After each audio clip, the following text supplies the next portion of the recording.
Mais uma vez, bom dia a todos, a paz do Senhor Jesus Cristo. Vamos abrir nossas Bíblias neste momento no livro do Evangelho de Lucas, capítulo 20.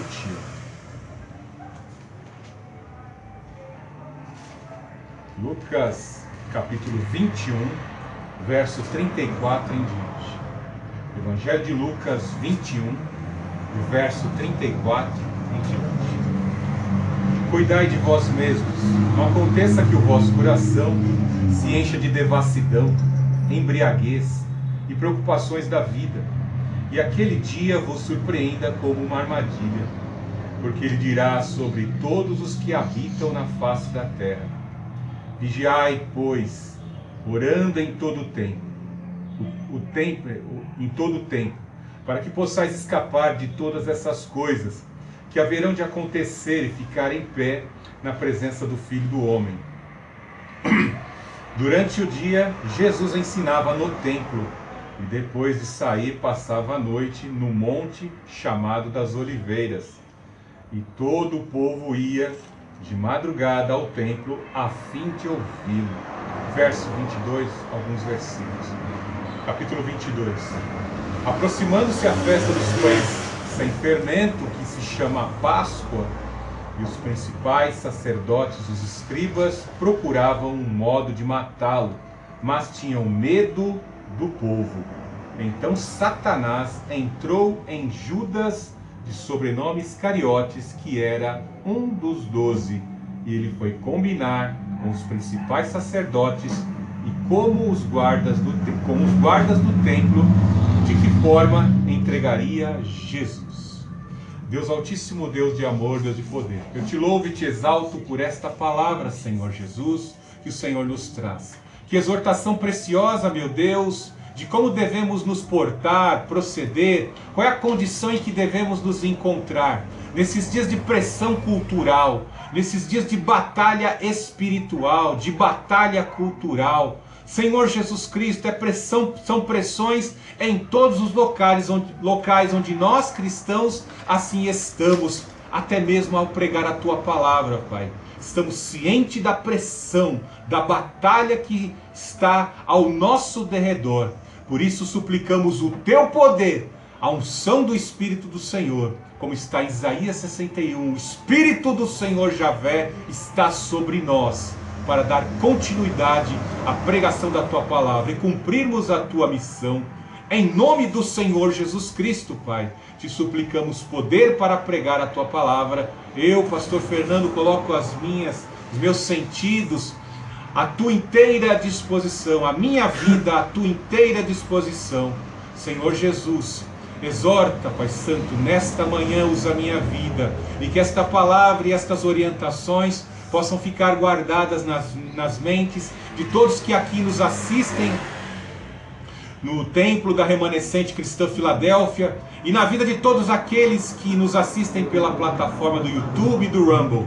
Em nome do Senhor Jesus Cristo, Pai, suplicamos a Tua bênção e a Tua proteção. Nos guarda das estratégias do mal, da malícia do mal. Em nome do Senhor Jesus Cristo, afugenta e afasta toda a criatura das trevas, em nome do Senhor Jesus, o Todo-Poderoso.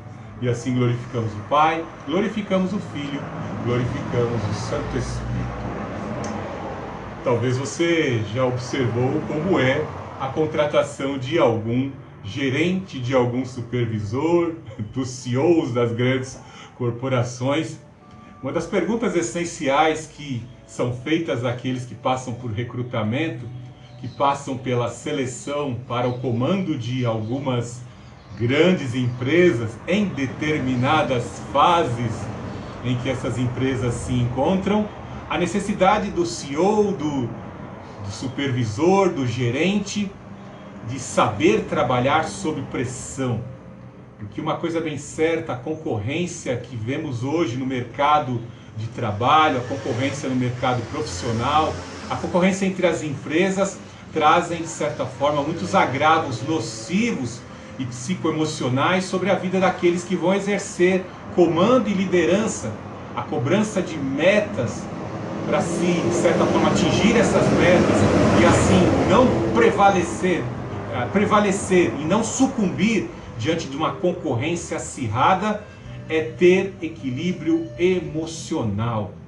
Trazendo isso para a nossa realidade e também para a realidade do Senhor Jesus Cristo, vamos observar pela vida do próprio Senhor Jesus Cristo que Ele nos ensinou pela sua própria vida como enfrentar estas pressões que vêm sobre a nossa vida. Em especial pela vida do Senhor Jesus Cristo, Ele tinha uma missão. Ele já veio a esse mundo com uma missão: se identificar com os pecadores, permanecer sem pecado, em fidelidade, para oferecer um sacrifício substitutivo e expiatório na cruz do Calvário. Essa era a missão. Pois o diabo bem sabe que desde a queda, desde que o homem comeu o fruto da ciência do bem e do mal, o homem não poderia por suas próprias forças se aproximar de Deus pela questão do pecado. O negócio do pecado é uma questão tão grave que Isaías, numa revelação, traz bem a compreensão para as nossas vidas do que é o pecado. Ele usa o exemplo da hanseníase, dos trapos de imundícia que se usavam para segurar as partes dos corpos de pessoas contaminadas por lepra, por hanseníase. Era algo terrível, trapo de imundícia. Isaías diz que a melhor de nossas boas obras, aquela que às vezes nós nos orgulhamos, não passam de trapo de imundícia diante do Senhor, indicando que nenhum de nós, por mais que façamos boas obras, poderemos chegar a ver a face de Deus. E a palavra de Deus é bem clara: sem santificação ninguém verá a Deus. Sem a purificação no sangue do Senhor Jesus Cristo e a santificação no poder do Espírito Santo, não poderemos ver a face do Senhor. Daí podemos ter uma compreensão parcial, superficial, do sacrifício do Senhor Jesus Cristo nesta manhã. Trabalhar sob pressão.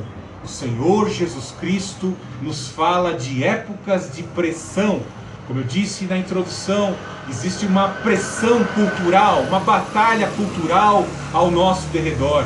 As instituições foram tomadas, a cultura, o entretenimento, os filmes e séries que a Netflix apresentam ali trazem toda uma programação preditiva do que as elites do mal querem implantar sobre a terra.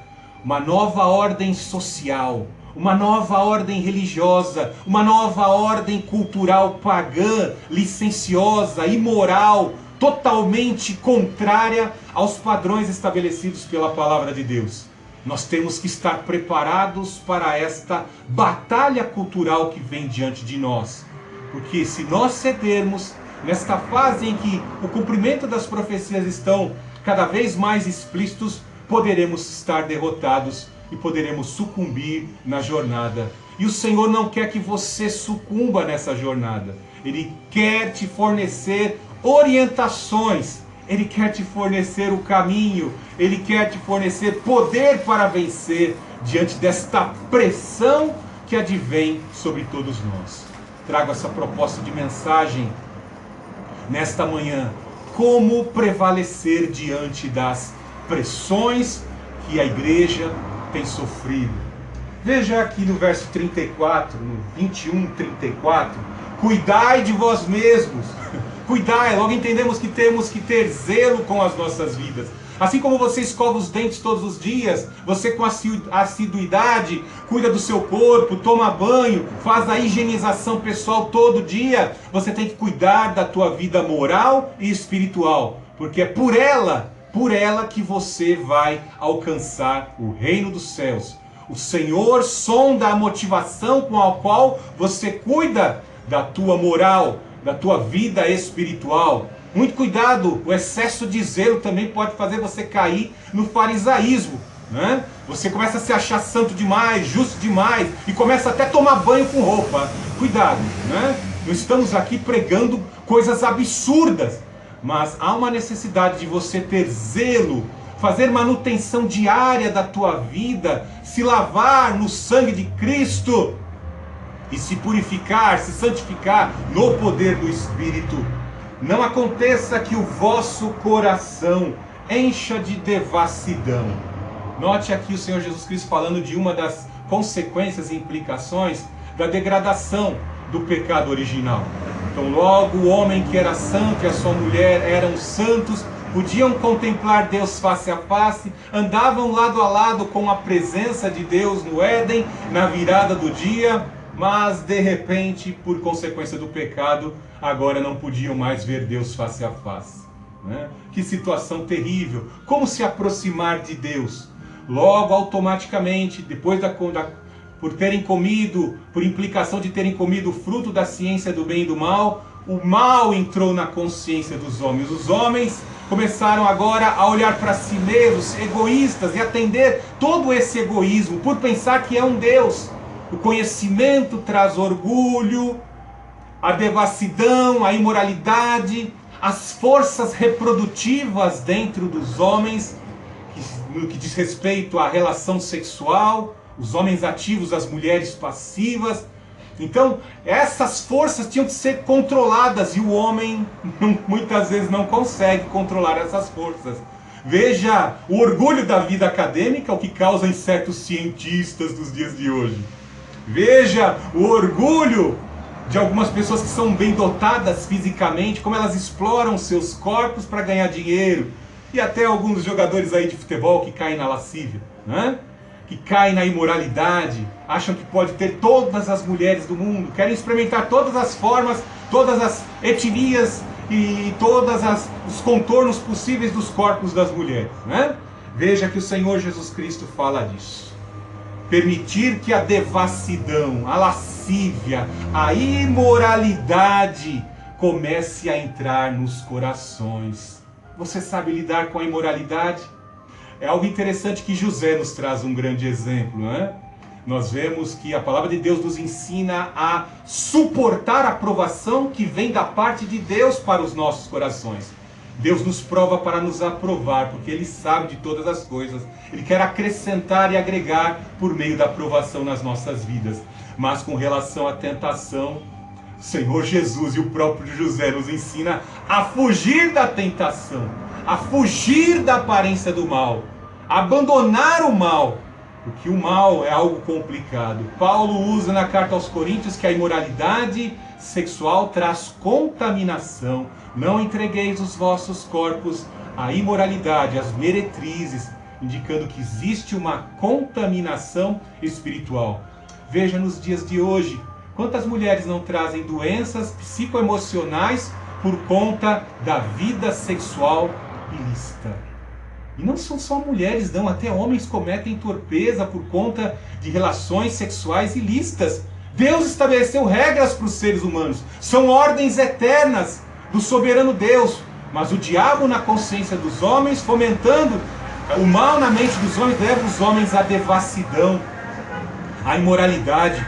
Tem coisa que eu estou com vontade de falar aqui, mas eu não posso, porque com certeza a plataforma do YouTube, que já foi dominada por estas hostes do mal, não vai permitir que eu faça aqui uma declaração de tudo que está realmente acontecendo. Não permita que a imoralidade venha tomar conta do teu coração e você fique como um Esaú, que tinha a bênção em suas mãos, a bênção da primogenitura, mas era imoral e negligente e perdeu a bênção da primogenitura por quem que também tinha defeitos, mas desejava a bênção do seu pai.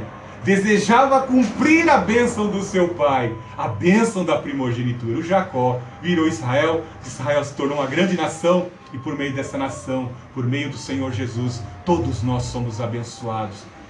Jacó visualizou as coisas eternas, as coisas espirituais e eternas, como Paulo nos ensina na carta aos Colossenses, capítulo 3. Almeje, já ressuscitastes com Cristo, você está desprendido das coisas desse mundo, da lascívia desse mundo. Você ressuscitou com Cristo, agora almeja as coisas do reino dos céus. Veja que outro ensinamento o Senhor Jesus Cristo nos traz. É a pressão da devassidão, é a pressão da embriaguez. Veja nos dias de hoje, né? As pessoas como tomam muito refrigerante, né? Eu fico impressionado aqui no bairro como surgiram adegas E é interessante que nós realizamos o culto aqui de sexta-feira e fica impressionado a adega aqui pertinho de casa, como fica cheio de automóveis e veículos nos dias de sexta-feira. As pessoas saem afoitas, ansiosas por consumirem bebidas alcoólicas, né? Tem orgulho às vezes de sair das adegas com caixas de uísque caríssimo, né? E eu vejo que até tem um valor agregado alto para o mundo, né? O mundo tem um valor agregado para esses refrigerantes aí, né? Para essas bebidas, né? Alguns carros de bebida, caminhões de entrega, vêm até com escolta, né? Então isso é precioso para o mundo. Talvez seja algo de ostentação que encha o coração de orgulho daqueles que consomem a bebida alcoólica. Mas a palavra de Deus nos traz a exortação, que ela traz a embriaguez, né? E quão terrível quando nós vamos mais a fundo no semantismo, no significado da bebida, no que ela vai conflagrar. Se fizermos um histórico, a televisão, a TV aberta não vai mostrar as estatísticas, mas quantos lares foram destruídos por conta da bebida? Quantos não contraíram DSTs, doenças sexualmente transmissíveis, por conta de bebidas? Quantas mulheres não foram abusadas por beberem bebidas com algum outro tipo de droga que acabou ali aumentando o seu libido e acabou passando até por um estupro coletivo? Consequência da embriaguez. O mundo está embriagado com as coisas do mundo. Não se esqueça que Babilônia, no Apocalipse, tem a representação de uma prostituta montada numa besta fera, está embriagada com o sangue dos santos, dos cristãos. Embriaguez. A cultura deste mundo encanta, embriaga o emocional das pessoas, leva as pessoas ao vício, à reincidência, à dependência nas coisas imorais.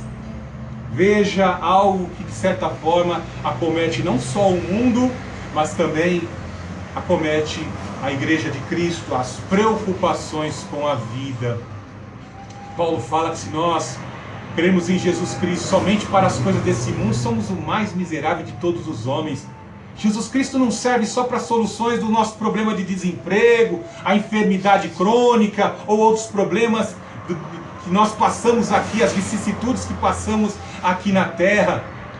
Porque Paulo, de certa forma, passou pela morte, foi ao terceiro céu e voltou para cumprir a missão que estava sobre a sua vida. E ele viu que o sofrimento, as dificuldades que ele passava, era muito pífio, era muito pequeno, diante daquilo que estava a ser revelado para a vida dele na eternidade. Então veja que as preocupações da vida podem, às vezes, tirar o foco da tua atenção a Deus. Aquela pessoa que luta por um emprego, o Senhor prepara um emprego, aí Deus prepara uma grande porta, a pessoa começa a galgar os degraus de hierarquia dentro de uma empresa, e de repente a pessoa só pensa na empresa, passa o domingo inteiro enfiado dentro da empresa, e de repente não tem mais tempo de pregar a palavra de Deus, não tem mais tempo na sua agenda tão ocupada em servir ao Senhor Jesus Cristo. A pessoa está domingo na igreja, mas já preocupada com feijão e arroz. Tenho que conquistar meu 1 milhão até o final do ano. Tenho que alcançar essa meta. É o espírito do toyotismo entrando na vida das pessoas. Tem até pastor que já adotou esse espírito, já está possesso de espírito toyotista, né? Vê a igreja não mais como um organismo de Deus sobre a face da terra, mas vê a igreja como uma empresa. Tem que dar lucro, fonte de lucro. É complicado, isso são preocupações da vida que contaminam o coração do crente. De sorte que dessa terra nada poderemos levar. Não adianta. Quem faz o tempo é você. Você tem que estabelecer tempo de adoração ao Senhor. Trabalhar é necessário, mas há necessidade urgente de adorar ao Senhor Jesus. Por isso que quando o Senhor Jesus Cristo foi testado com acerca de uma moeda que estava imprimido a face de César na moeda, quando o Senhor Jesus Cristo tomou a moeda, olhou e viu aquilo e disse: dai a César o que é dele, a cara dele está imprimida na moeda, e dai a Deus o que é devido, coisa que vocês não têm feito.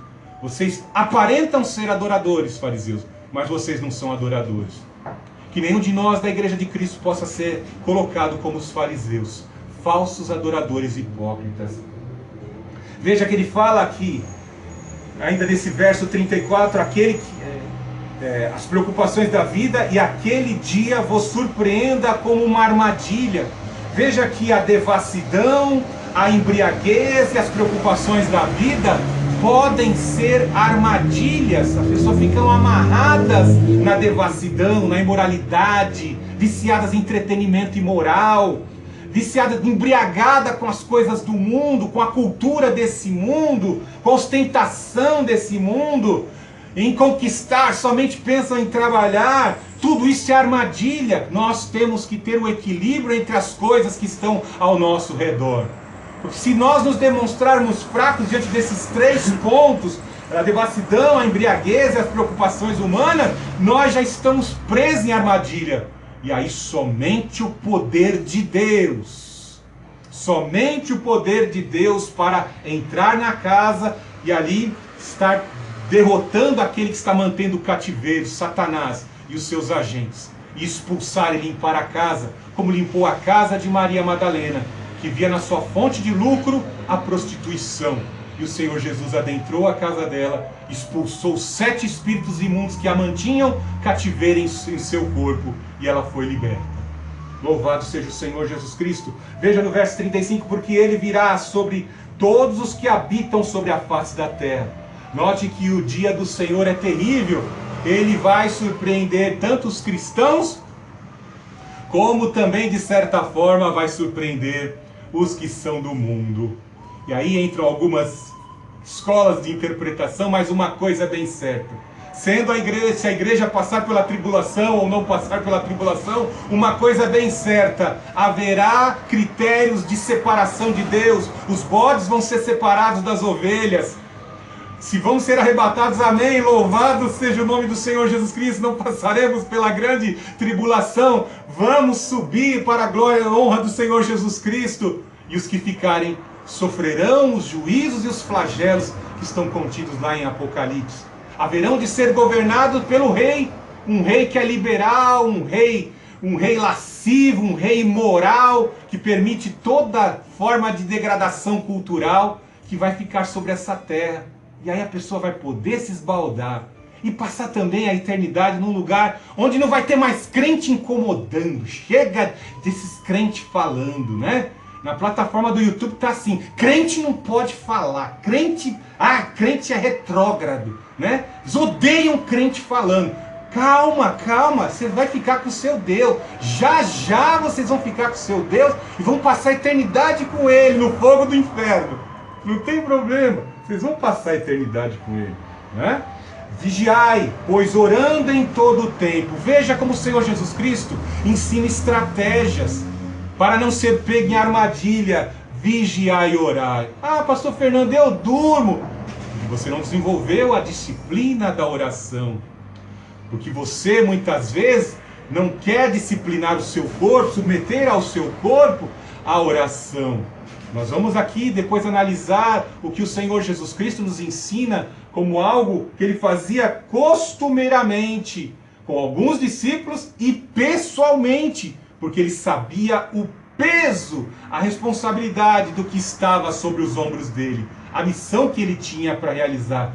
Tudo depende do Senhor Jesus Cristo. Se ele não orasse, não vigiasse, ele poderia ceder à tentação. Não se esqueça que o Filho de Deus sempre foi um com Deus, mas naquele exato momento ele estava aprendendo em corpo humano, estava aprendendo, como diz o escritor de Hebreus, aprendeu por aquilo que padeceu, a passar os sofrimentos em natureza humana, natureza perfeitamente humana e ele perfeitamente Deus. Vigiai orando em todo o tempo, para que possais escapar de todas essas coisas que haverão de acontecer e ficar de pé na presença do Filho do Homem. Imagine que essa vida é uma grande maratona. Não vai ser só um só nessa maratona que vai vencer e receber a coroa da vida.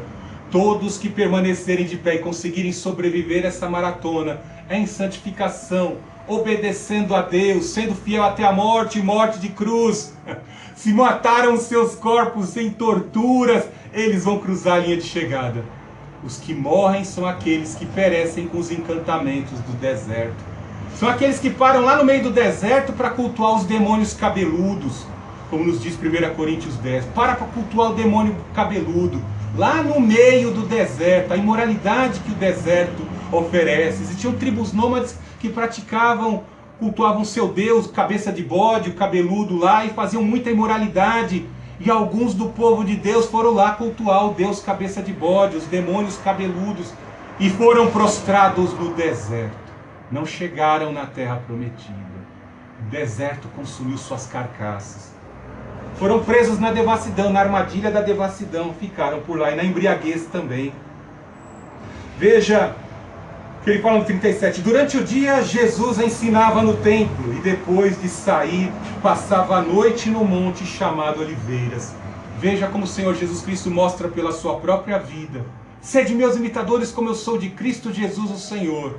Dedique momentos na tua agenda à oração, à adoração, ao louvor, à adoração, à exaltação, a forma penitente de nós nos procedermos diante de Deus, confessando os nossos pecados, pedindo força no Espírito, em oração, para abandonar o pecado, não reincidir nas práticas do pecado. É isso que temos que fazer. O Senhor Jesus Cristo não tinha pecado algum, mas ele orava para que ele não falhasse em sua missão, pois ele tinha que ir sem pecado, em santificação, até a sua última gota de sangue ser derramada na cruz do Calvário. Veja que no verso 23, e todo o povo ia de madrugada ao templo a fim de ouvi-lo. Jesus ia para Monte das Oliveiras orar à noite, e quando ele acordava de manhã, cheio do poder, a unção do ensino estava sobre a vida dele. E o povo ouve o verdadeiro pastor. De manhãzinha o povo já ia lá para o templo para ouvir o Senhor Jesus. Imagine como causava dor de cotovelo, ciúme nos escribas e fariseus, que eram os chamados mestres daquela época. Veja no verso 22:1. Aproximava-se a festa dos pães sem fermento, que se chamava Páscoa, e os principais sacerdotes e escribas procuravam um modo de matá-lo, mas tinham medo do povo. Imagine a multidão de gente na sala de aula do Senhor Jesus Cristo e os escribas com salas vazias, morrendo de inveja e de ciúme do Senhor Jesus Cristo. Se nós não conseguimos ser tão elevado em moral, em conhecimento como ele, é melhor a gente eliminar. É assim que o sistema faz com aqueles que fazem a verdade, que estão no caminho da verdade. Se você se levanta falando a verdade, eles vão querer eliminar você. Vão te difamar nas redes sociais, vão te difamar na TV aberta, vão mentir acerca de você, vão acabar com a tua reputação.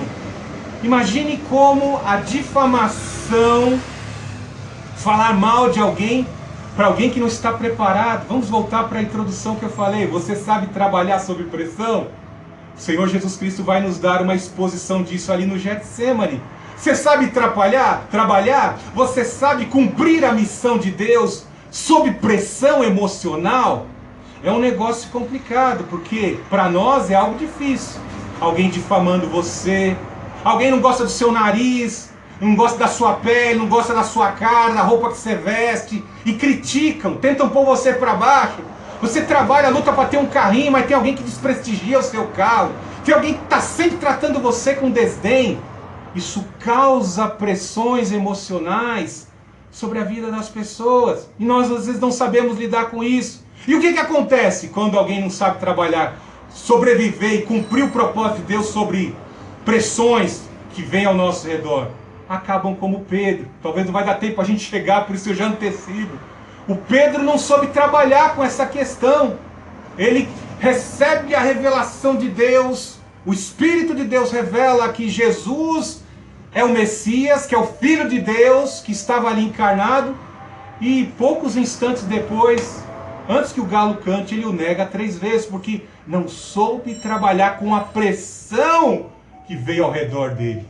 Nós precisamos aprender a trabalhar com a pressão. Veja o Judas. O Judas, no momento de pressão, ele viu uma oportunidade de traição. Pressão, dinheiro, sempre gostou de roubar.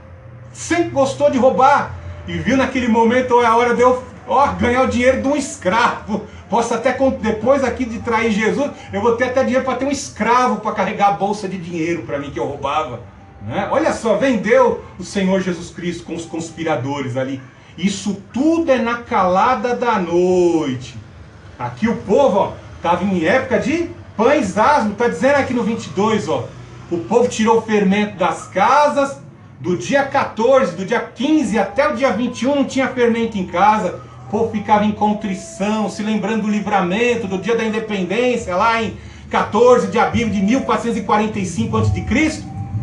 O povo em santificação, todo mundo pedindo perdão, né? Comia o cordeiro pascual. Mas olha o filho das trevas que está com Jesus, participando da Páscoa, mas está com a mente cheia de perversidade. Ó. É gente que não se arrependeu. Está com a mente inescrupulosa, com uma mente voltada para o mal. E o pior ainda, de onde vai redundar a devassidão, a embriaguez e as preocupações da vida? Ó. Então Satanás entrou em Judas. Aí, ó, o diabo entra. Onde ele vê pecado e reincidência e não tem intenção de reconciliar com Deus, o diabo vai entrar e vai fazer morada. O diabo vai entrar e vai fazer morada. Vamos ao capítulo 22.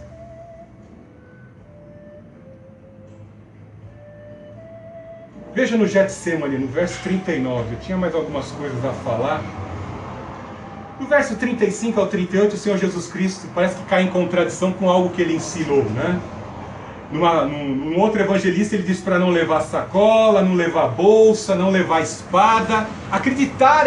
Os discípulos deveriam acreditar na provisão de Deus. Mas nessa Páscoa que seria a última, onde ele sabia que havia toda uma conspiração e as pressões do mundo, daquela época, dos agentes do mal e as pressões dos seres, das criaturas das trevas, ele fala algo muito importante para os discípulos: a levarem sacola, levarem bolsa. Ou seja, sacola serve para quê? Para guardar o que você comprou, para guardar as provisões, as bolsas da mesma forma. E espada.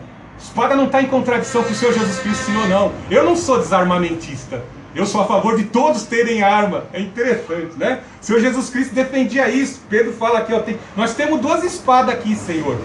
A espada é para se proteger do inimigo. E é interessante que o Senhor Jesus Cristo quer ensinar algo importante, que a espada, ela tem uma simbologia com a própria palavra de Deus. As provisões ficam mais explícitas ainda quando nós fazemos uma ponte na armadura de Deus. Nós temos que ter provisão de azeite no nosso viver, não nos embriagarmos com as coisas do mundo, mas nos enchermos com a embriaguez do Espírito Santo, sermos cheios do Espírito Santo. Espada é a palavra de Deus afiada. Procura te apresentar-te a Deus aprovado como obreiro, que não tem do que se envergonhar e que maneja bem a palavra da verdade.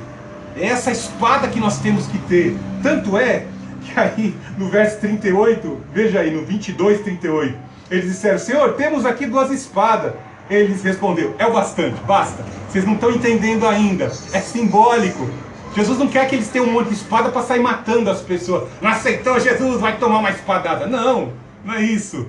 É a espada da palavra de Deus, para se proteger dos inimigos. Eles teriam que se defender. E às vezes fazer missões, como ocorreram, passar por selva, enfrentar malária,